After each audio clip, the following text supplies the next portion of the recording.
Our Bible reading is from Matthew chapter 11, verses 25 through to verse 30. That's Matthew chapter 11, starting at verse 25. And we're listening to the words of Jesus. At that time, Jesus said, "I praise you, Father, Lord of heaven and earth, because you have hidden these things from the wise and the learned, and revealed them to little children. Yes, Father, for this is what you were pleased to do. All things have been committed to me by my Father. No one knows the Son except the Father, and no one knows the Father except the Son, and those to whom the Son chooses to reveal him.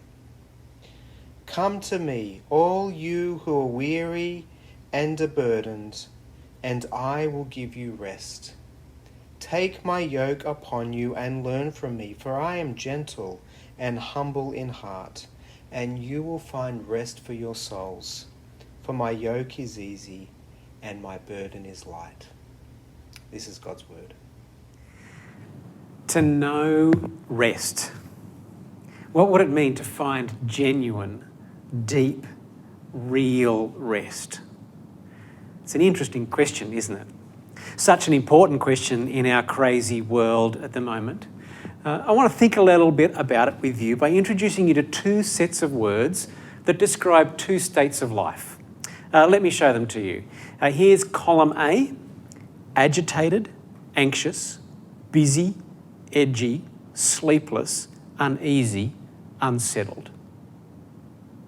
Here's column B: restful, peaceful, still, tranquil, quiet, calm, relaxed.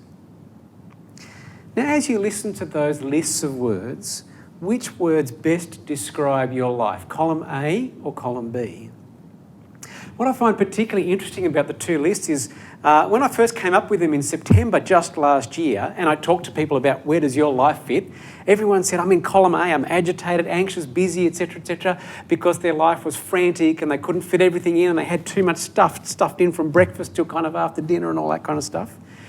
And now, 6 months later, everybody's locked in their home. We can't go anywhere and we can't do anything. But what are the words that describe us? Agitated, anxious, sleepless, uneasy, and unsettled. Isn't it fascinating that at our busiest, and even as we've stopped, what we want is something different to our experience. Genuine rest, real peace in the midst of the mixed up nature of the world. And it kind of leads you to ask the question, doesn't it? What do we mean by the word rest? Because at first glance, you think you know what rest is, right? Rest is when you've been mowing the lawn all afternoon and you get to that moment when you stop and you sit down in the shade and you crack open a cold beer and you kind of breathe out. It's stopping. Or you've been doing the housework, or you've been hanging out the washing, and you just get to sit, and that feeling of the ache draining out of your legs as you sit down in the lounge chair and just kind of soak up the comfort for a minute. Sometimes rest is just stopping doing something physical, and yet we know that that's not rest in itself, right?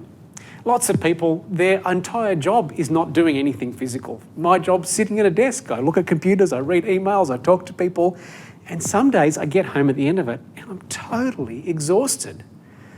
In fact, for me, some days, something as mundane as walking down to the water cooler and getting a drink and walking back again, that's what feels like rest. And at the moment, actually stuck inside our houses, rest is like just being able to go for a walk in the park, right? So whatever rest is, it's not just about being physically active or not active, and it's not just about being mentally active or inactive. When I rest, I still like to think about stuff. I don't want to just have this state of not thinking as if that's rest. Now, I have another friend who reckons that rest is just getting to choose what you want to do when you want to do it. So he would say real rest is a lack of obligation. Just being, and I get that. I do a lot of reading for my job, and so reading isn't particularly restful. But reading is something that I loved growing up as a kid. And what happens when I go on holidays is I choose something that's complete rubbish, fantasy or science fiction or a detective novel, and I just escape into that world. So being able to choose what I get to read is restful. But here, I reckon, is the really weird thing about being human. Have you ever had one of those days that you're looking forward to, a day of rest? You know, you've got a day with nothing in your calendar. And you kind of sleep in and you muck around and you think you'll have something good for breakfast and you find yourself, or you flick through your Facebook feed and whatever, and you get to 3 o'clock in the afternoon, and having done what you want to do all day, you feel absolutely and totally rubbish. So when we talk about rest, when we talk about finding a place of real rest and peace, what would that look like? Well, I want to invite you to come to a little part of the story of Jesus' life where he talks about finding rest. There's a beautiful little section, just a couple of verses in the middle of Matthew's history of Jesus' life. And this is what Jesus says. Matthew chapter 11 and verse 28. "Come to me, all you who are weary and burdened, and I will give you rest." Jesus is inviting you to an experience of what he would call genuine rest. Like cool water on a hot day, like finding a seat on the side of the trail when you've been slogging along for hours. Jesus says, here's a place of rest. Now, I don't know about you, but my first reaction is a bit like what happens when I watch a telemarketer on one of those infomercial things, when I feel like maybe what they're offering me is too good to be true. Can Jesus really make a promise like this? Because look at the kind of rest that he's talking about. "Come to me, all you who are weary and burdened, and I will give you rest." And then in verse 29, you will find rest for your souls. Jesus isn't just talking about kind of, a little seat on a hot day in the shade. He's talking about something that actually brings a place of peace to the very depths of your being. Deep, complete, whole rest. And it sounds incredibly attractive. But at this point, I wonder whether Jesus should have hired someone in marketing, because I read the rest of it and I'm going, he got it wrong. "So come to me, all you who are weary and burdened, and I will give you rest. Take my yoke upon you." Surely he just needed to walk down the corridor and chat to someone from the marketing department. "I'm going to give you rest. Here, take one of these great whopping lumps of wood that they stick over the necks of oxen to chain them together to pull a plough along in order to plough the field." Does that feel like rest to you? Or he says, "Come to me, I'm meek and gentle. Take my yoke, for my yoke is easy and my burden is light." You're feeling a bit burdened? Let me give you another one. So Jesus is offering you rest by giving you something else to carry. I don't know about you, that doesn't seem to me to make a whole lot of sense. What's Jesus actually talking about? Well, let's just assume for a moment that Jesus is as wise and as kind as the rest of the story about him suggests. If Jesus is wise and kind, then what is he actually offering and why does it bring rest? Back with me to the passage, verse 29. Jesus says, "Take my yoke upon you and learn from me." What Jesus wants to say is that the secret to finding real rest is to kind of tie your life together with Jesus, to listen to his teaching, to learn from him, and to let Jesus be in control of your life. Now, I actually think that that's tied to two other things that have happened just before Jesus gets to this saying. There are two other little sayings that he's spoken in the last couple of verses before these that all say the secret to rest is finding truth about God.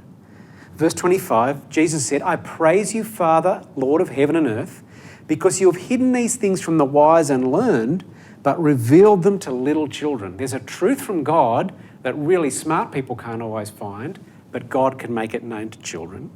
And then in verse 27, "All things have been committed to me by my Father.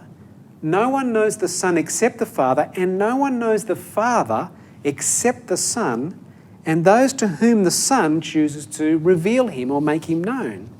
Jesus has come saying there is a truth about ourselves and about God that you can't just work out by being clever or sorting it out. It's something that God has to make known to you. It's something that God can make known to little children that the wise people can't see. And you cannot know God unless Jesus makes him known to you and chooses to reveal him to you. Jesus' claim is that there's a truth that he brings, a truth about relationship with the God who made the world, that will actually transform your life, and that knowing that truth, binding yourself to the truth that Jesus brings you about God, is the secret to true rest. Now, I don't know about you, but that's kind of scary. And I think it's kind of scary because I've grown up in a world that's taught me to be pretty sceptical about authority. I don't want to let anyone tell me what's true, and I don't want any authority outside of myself. I distrust politicians, I distrust policemen, I distrust doctors even. Am I being told everything? I mean, we even distrust, priests and politicians, is the famous saying. Religious people, non-religious people, people in authority from every persuasion, we've been taught, be very careful about anyone inviting themselves in to take control of your life. So the $100 million question has got to be, can I trust Jesus to be an authority in my life? Is it worth letting his truth bind me to him, letting him tell me what right and wrong looks like, and letting him take control of my life? Well, I want to suggest to you that there are two really good reasons that you can take Jesus' authority and trust it very deeply. And the first one is going to seem a little weird, but I want to talk to you for a minute about sex. And I want to talk to you about sex because I actually think our world has been telling us for centuries that what Jesus had to tell us about sex was stupid. The modern story of sex goes something like this. It goes, for thousands of years we've been oppressed and uptight and anxious and worried about sex. And then in the 1960s, this kind of liberation came along and we got taught to be free. You can do anything you want in the world of sex, whenever you want, wherever you want, with whoever you want, and it'll make your life fantastic. And the story is that we've been freed from a stodgy, uptight view of sex and liberated into a world where, well, we've found real freedom and hope and goodness. And so what Jesus had to teach us about marriage and loving one another, all those kinds of things, they're outdated. But my question for you is, what kind of world have we actually achieved by ignoring Jesus and pretending that we've found a new way of being free with regards to sex? Just think about the world that you and I live in for a moment. First, we've achieved a world in which it's possible to use sex to sell anything that you like, from cars to soft drink. As long as I show you a picture of someone attractive and attach you emotionally to that person, I attach you emotionally to my product, and so I sell you things that you don't need and are bad for you by exploiting your sexual nature. Well, that's great, isn't it? We've done so well by letting go of Jesus there. What about the porn industry? Just think for a moment about this for a glamorous view of sex. When you feel tired, sad, lonely, anxious or bored, watch someone you've never met, that you'll never have a relationship with or love, do crazy things with no clothes on so you can pleasure yourself. In our rush to leave Jesus' teaching behind, we've created a world that makes sex mechanical, selfish, and that entirely removes it from relationship and the kind of delight that the Bible speaks about that you have in a committed, loving relationship. Not only have we done that, we've actually made a world in which sex only works if it's fake. This quote is a couple of years old now, but it's from a guy who runs a porn studio in the US, talking about the difficulty of making high-definition porn. This is what he says. I will say that more care needs to be taken during the shooting and post-process, as you will inevitably see more details. Details do mean flaws exposed, but when done right, as we hope you can see in our content, it can look amazing. In other words, now for sex to be amazing, you have to remove all of the flaws of being human. You have to be careful about what pictures you take and which ones you don't. You have to do the post-processing right so all of the flaws of humanity are taken away. So we've actually managed to create a world that's ignored Jesus' teaching and create a sexual world where sex has become depersonalised, dehumanised, and actually so much so that people in the medical world tell us that they're experiencing larger numbers of men who can't actually have sex in the real world because they're committed to a fantasy. Here's a quote from a guy called Dr. Harry Fish. He's a clinical professor of urology and reproductive medicine at Cornell University. He says, when a man chronically watches porn and gets off on it, The sensory stimulation he gets from the virtual world makes it much more difficult for him to get aroused, stay aroused, and be happily aroused by the real, live woman in his life. In other words, his frequent porn-fueled masturbation leads to sexual dysfunction with a partner. And as I've spoken to medical people, I know that this kind of thing is actually happening in our world. So we've detached sex from Jesus' truth about it, and we've been liberated to create a dehumanised, depersonalised, awful space for sex, and one in which actually most of the research suggests is harming our attitudes towards women as well. Here are a set of statistics and information from a website called Culture Reframed, run by a lady called Dr. Gail Dines. She's a physician and researcher who's been researching porn for 30 years. Here's just a scattering of truths that they've found. In a content analysis of best-selling and most rented porn films, researchers found that 88% of analysed scenes contained physical aggression: gagging, choking, spanking, and slapping. A meta-analysis of 22 studies between 1978 and 2014 from 7 different countries concluded that pornography consumption is associated with an increased likelihood of committing acts of verbal or physical sexual aggression regardless of age. Another meta-analysis found that an overall significant positive association between pornography use and attitudes supporting violence against women. 30 peer-reviewed studies since 2011 reveal pornography use has negative and detrimental impacts on the brain. What we know is that in our rush to leave Jesus' teaching behind and find freedom in our world around sexuality, I think we've actually created a broken world. A world that actually removes sex from all of the delight and joy and wonder that it's supposed to have, that God's truth, Jesus' truth, is designed to protect us from. We think we've kind of escaped a trap, but we've actually made a trap for ourselves. I think C.S. Lewis kind of puts it best. He once famously described us like this. He said, "We are half-hearted creatures, fooling about with drink and sex and ambition when infinite joy is offered us. Like an ignorant child who wants to go on making mud pies in a slum because he cannot imagine what is meant by the offer of a holiday at the sea, we are far too easily pleased." Friends, when Jesus speaks in the Bible about what's good for us, when he talks how to use sex, how to do marriage, when he talks about dealing with our anger or putting away our lust, when he invites us to put away the evil in our hearts, he's not trying to be evil or mean or trap us or make life more constricted or awful.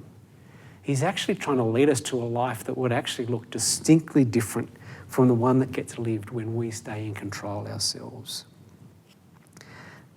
When Jesus says, "Take my yoke upon you, tie yourself to my teaching about God and yourself," he's not inviting you to a trap. He's inviting you actually to freedom. But you know, the second reason from this passage that I reckon that you can trust Jesus is because what he did in order that that rest might come to you. Listen again to what Jesus says. "Take my yoke upon you and learn from me, for I am gentle and humble in heart, and you will find rest for your souls." Jesus says, trust me because I am gentle and humble in heart. Now, Jesus could just be talking himself up, but actually his life tells you that that's not true. Mark's biography of Jesus speaks about Jesus like this. "Even the Son of Man," which is a title that Jesus uses for himself, "did not come to be served, but to serve and to give his life as a ransom for many." Jesus didn't come into the world to demand that we follow him, but to serve us in order that we might see the great wisdom of placing our lives in his care and ask him to take control. The whole of Jesus' life is a story of care for people who are struggling. Those in pain, those abused and mistreated, those who are sick and dying, the outcasts, the person who doesn't belong. Jesus comes along and speaks with love and kindness and grace and tenderness towards each of them. And more than all of that, as Jesus comes to the end of his life, on the last night before he goes to his death on the cross, we actually see the heart of what Jesus saw his ministry on earth to be. And so I want you to come with me for a moment, just to that moment at the end of Jesus' life. Jesus took Peter and the two sons of Zebedee along with him, and he began to be sorrowful and troubled. He said to them, "My soul is overwhelmed with sorrow to the point of death. Stay here and keep watch with me." Jesus takes a few of his closest friends aside and he just says, "I'm in agony. Please, will you sit with me for the moment?" They don't know what's going on, but Jesus knows what's going on. Jesus knows that 24 hours later, he's actually going to be nailed to a cross for a crime that he didn't commit, and his life is going to ebb away as he bleeds out on a Roman cross. He knows, what's more, that he's not going there because he did the wrong thing, but because you and I have made a mess of our lives. Every sin and mistake and failing, Jesus is taking to the cross. Now listen to what Jesus prays to God in agony, knowing what's coming and what he asked God for. Going a little further, Jesus fell with his face to the ground and prayed, "Father, if it is possible, may this cup be taken from me. God, don't make me go to the cross. I don't want to die like this." And for Jesus, the cup is an Old Testament picture, actually the anger and wrath of God poured out against sin. Jesus is going to take that on himself for all of humanity. "Yet not as I will, but as you will." Jesus cries out to God and he says, "God, if there's any other way, take it away from me. But in the end, I don't want to do just what I want. I want to do what you would have me do." Don't you think that if there was some other way of dealing with our sin and mess with God, that God would have found it? That God would not have sent his own son to die on the cross if there was some other way of solving our problem.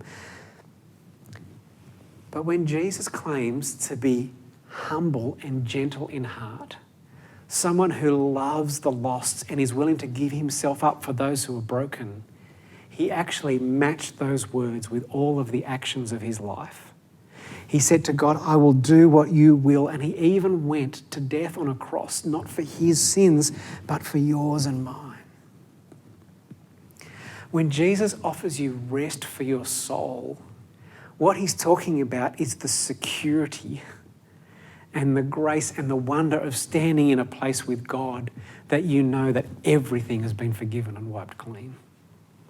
Where you can actually come face to face with the God who knows every thought you've ever had and every word that you've ever spoken and every action that you've ever taken. He knows all of it. And he comes to you and you say to him, "God, I know I've stuffed up, but please forgive me." And he opens his arms and he welcomes you in because of the death of Jesus on our behalf. So when Jesus comes and says, "Yoke yourself to me, take my burden upon you, listen to my teaching and give control of your life to me. Live as if I am the Lord of the universe." It's not an invitation to trap you or muck up your life or stuff everything up. It is actually an invitation to find genuine rest, to find a way of life that looks different from the world around about you. And can I tell you that that's a way of life that has changed my life. When I get stuff wrong, to know that God loves me enough that he's given up his son for me and I can come and ask for forgiveness and I will be forgiven, that changes things. And it means when I muck up my relationship with my wife or stuff up things with my kids or do something wrong at work, I don't have to hide, I don't have to pretend, I don't have to justify myself. I can go and say, "Look, I'm sorry, I know I've done the wrong thing." Actually being forgiven brings peace and security and rest in a way that I cannot describe to you. And so what I want to do today is actually invite you to pray to God with me. I want to invite you to pray with me to ask God to forgive you for the mess that you've made because of what Jesus has done. And I want to pray with you to invite Jesus to actually come and take control, to put that yoke upon you, to take his teaching on, and to ask God for help to actually start living with Jesus in control rather than you in control. I'm going to pray these words that are about to appear on your screen. I'm going to pray them out loud and then give you a moment to pray those words for yourself. The words aren't magic. You can just pray what they mean. But if you would like to come to God, if you know that you actually need forgiveness, and you know that Jesus' offer of rest, of forgiveness and peace and wholeness is an offer that you want to take up, I invite you to come and pray these words with me to our Father who's in heaven. Let's pray. Dear God, I know that my life is far from perfect. I know that I make mistakes, that I fail in many ways, and that I sin against you.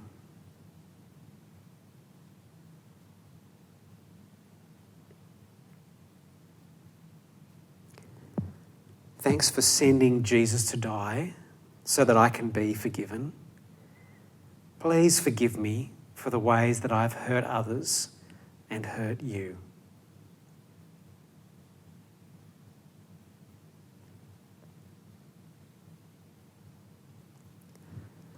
Please help me to trust Jesus. Please help me to take on his yoke, to listen to his teaching, and to give him control of my life. Help me to live with Jesus as my ruler.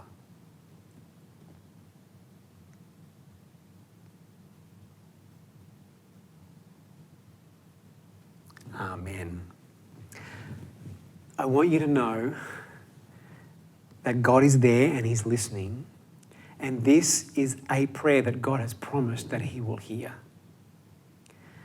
If you have prayed that with an honest heart, with a desire to come to God, accept his forgiveness and live with Jesus as King, whatever you feel right now, enormous relief or nothing at all, you've actually entered into a new relationship with the living God through Jesus. And there's a whole lot of riches and wonder about that. You can find out more about that by getting in touch with your church.